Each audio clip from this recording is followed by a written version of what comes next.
passage I'm going to share with you today comes from a greater story, a larger story, the story of the prodigal son, as we usually call it. But we also call this story other things: the welcoming father, the resentful brother. And here we call it often the prodigal son. A son who returns, a father who welcomes, a son who resents. So I want to share just one verse of this parable and focus in on something that I think sometimes we maybe fail to see, because sometimes it's hard to see the forest because all the trees are getting in the way. You've heard that before. So here we are reading from Luke chapter 15, verse 24. Because this son of mine was dead and has come back to life. He was lost and is found, and they began to celebrate.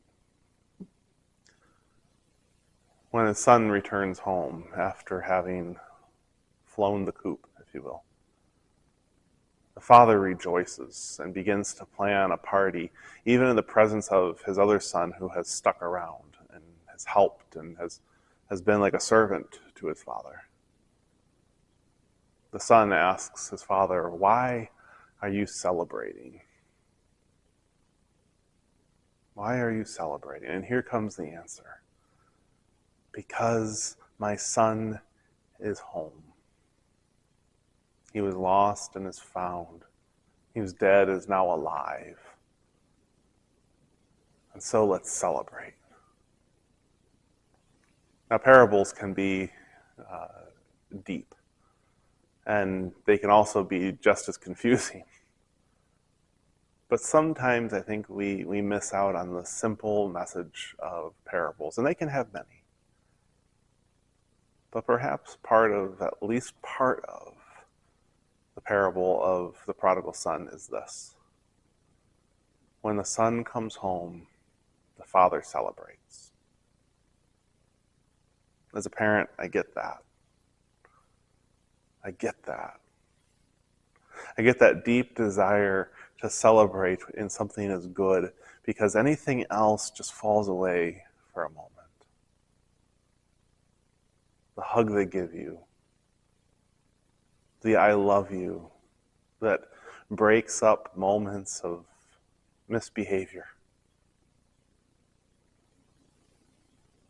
My son is home, and I celebrate. Maybe this is the response that God gives as the perfect parent when we get frustrated that God would love someone who is so unlovable. God, why do you love them? Because they're my son. Because they're my son. Because they're my daughter. Because they're my child. That's all we need. That's all we need to know. We don't need any more qualifiers. Why, God, do you love these people? Why do you love me? Why do you love us? Because we are God's children. Amen.